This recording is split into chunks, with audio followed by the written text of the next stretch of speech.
I'm Miss Emily. You're listening to Nick Terrio on Cigar and Whiskey. Hey folks, it's Nick from TDC Moncton and Cigar and Whiskey and Bo FM, and I've got with me a miss that you all need to learn about, and it's this darling right here. Hi. Now, I know your first name is Emily. Your last name is... Fennel. Fennel? Fennel. Okay. So, how long have you been doing music? But before we get to that, I know you're originally from Prince Edward County? Yes, Prince Edward County, Ontario. It's a great little rural community between Toronto and Ottawa. Okay. An island in Lake Ontario. And now you're living... In Kingston. In Kingston. And I know that most of, mine is the drummer, most of your bandmates last night were all from Ontario. Yes. In fact, one of your keyboardist is from Prince Edward County. He is. And the drummer was from New Brunswick because of your original drummer being stuck in Sweden? Sweden. So I have a rotation of about 15 or 16 musicians I work with. Okay. All from Ontario. And my one drummer who was booked for this show was on tour in Sweden, and he had his bag stolen with his passport and wallet and everything in it on Sunday night. So it was a real emergency. He was supposed to fly back on Wednesday and then catch another flight out to Fredericton to meet us, and he was not going to be traveling anytime soon because he had no passport. It's like really, really sad.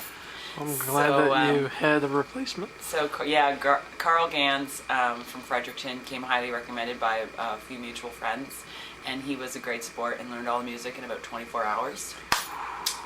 And we had one quick little jam on Wednesday night, and Thursday was the show, and he killed it. So we were really lucky. Now,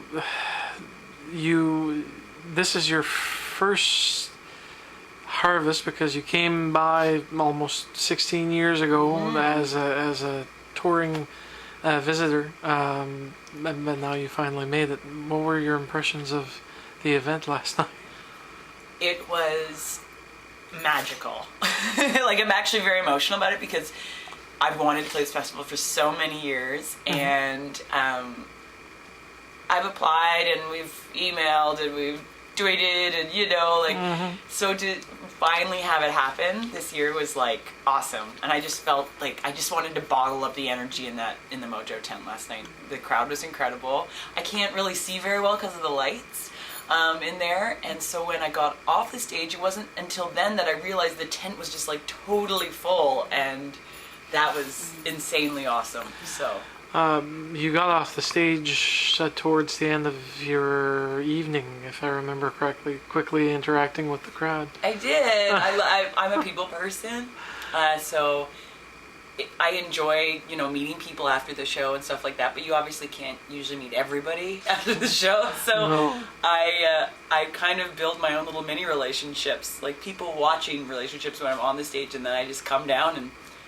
dance with people for a little bit for one of the songs or two of the songs. Just kind of depends on the show, but that's what we got to do that last night, which was fun. Oh, it was actually. We were 3 rows back in the crowd, and we were seeing you rush by. What would you say your push was in regards to bringing your singing into the limelight as well as your guitar playing? Well, I knew I wanted to be a full-time musician from the time I was a pretty young child. My best friend, who's still my best friend, 32 years later, her mom was a full-time musician. Still is, because we don't retire in this industry. And she was real deal. I mean, she was a single parent. She was a full-time musician in a rural community, so she was busting her butt, traveling, doing the bar gigs, doing the small club gigs, private events, and the Rotary luncheons and everything. If there's an opportunity, you take it, because when you're full-time, especially when you have a dependent like a child, you really kind of have to take all the gigs often, especially depending on where you're based out of. So that set an example for me, and so there was no like fame and fortune. That was never part of it. It was just I knew I wanted to make music for a living, and so I have been doing that for 15 and a half years now. I'm an old lady, essentially. I wouldn't say old. I'm 45 this year, so I mean, old is as old as you want to be. I say that I'm not an ageist because I have friends who are like my daughter's age that are 14. She's my best friend, and then I have friends in their my Nana's my other best friend. She's 93. So there we go. Now I understand that you have at least 2 albums, if not more than that. In 16 years, you probably have like 5. I do have a few albums that aren't under the Miss Emily moniker. Okay. My first one came out in 2004. The Green album, it's under Emily Fennell. Okay. Those have been long gone for a very long time now. Probably not a bad thing. And I had an alt country act way back when called Sugar Plum. Released an album under that moniker 10 years ago. Emily Fennell Band, which was my bar band. We did bar work for years. And that album was called Red. And then I did the Rise album under Miss Emily in 2014. And then in between was released a soft release in late 2017.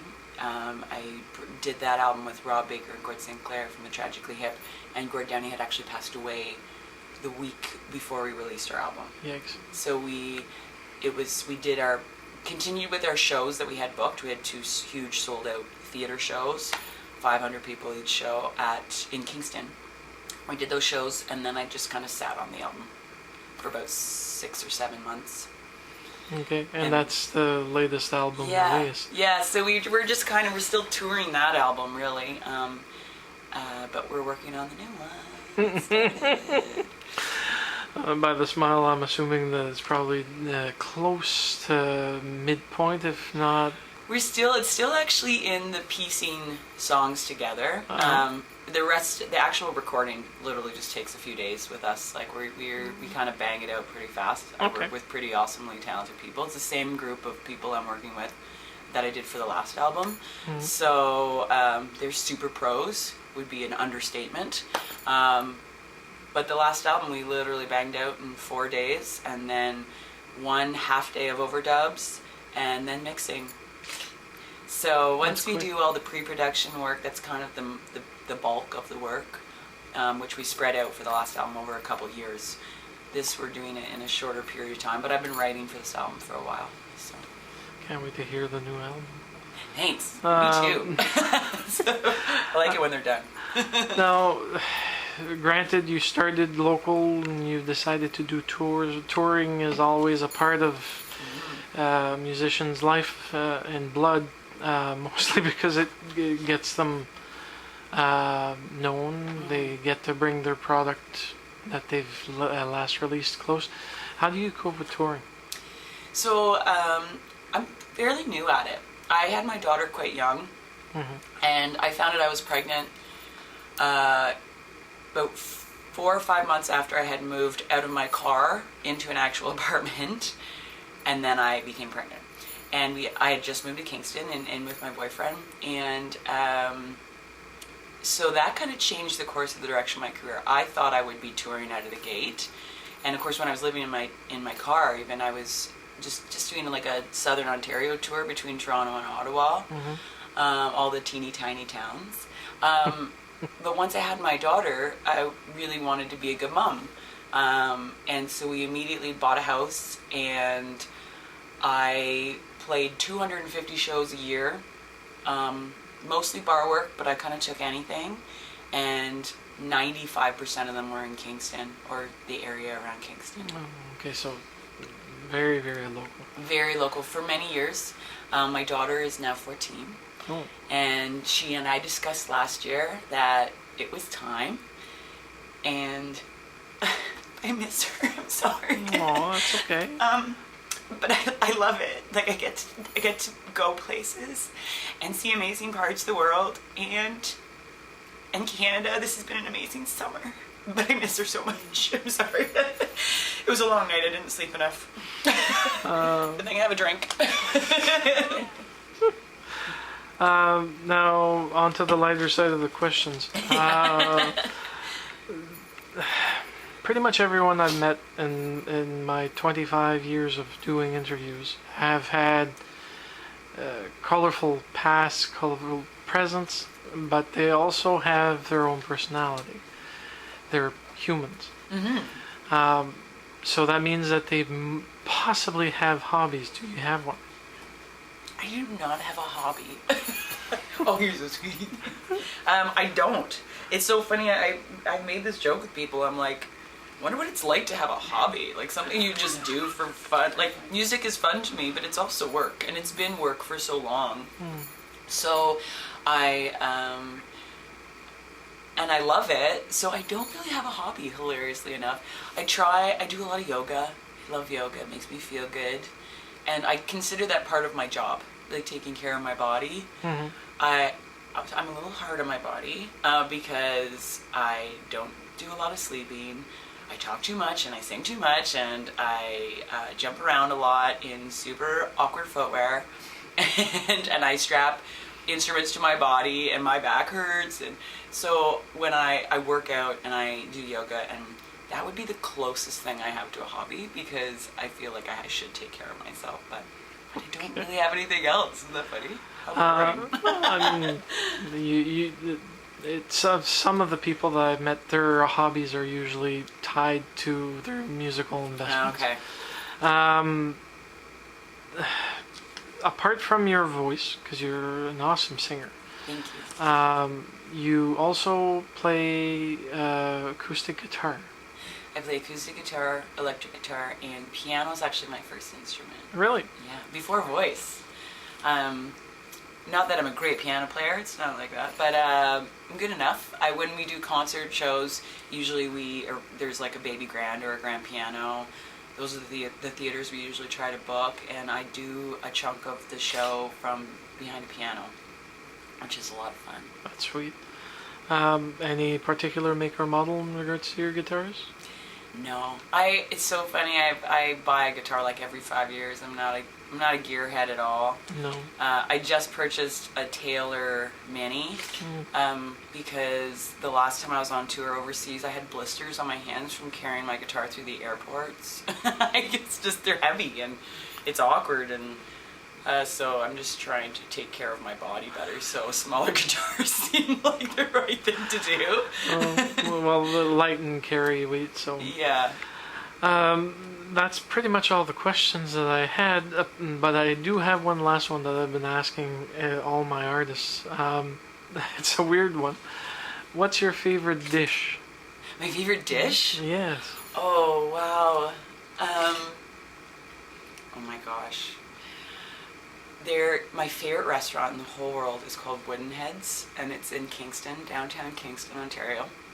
And they have amazing food.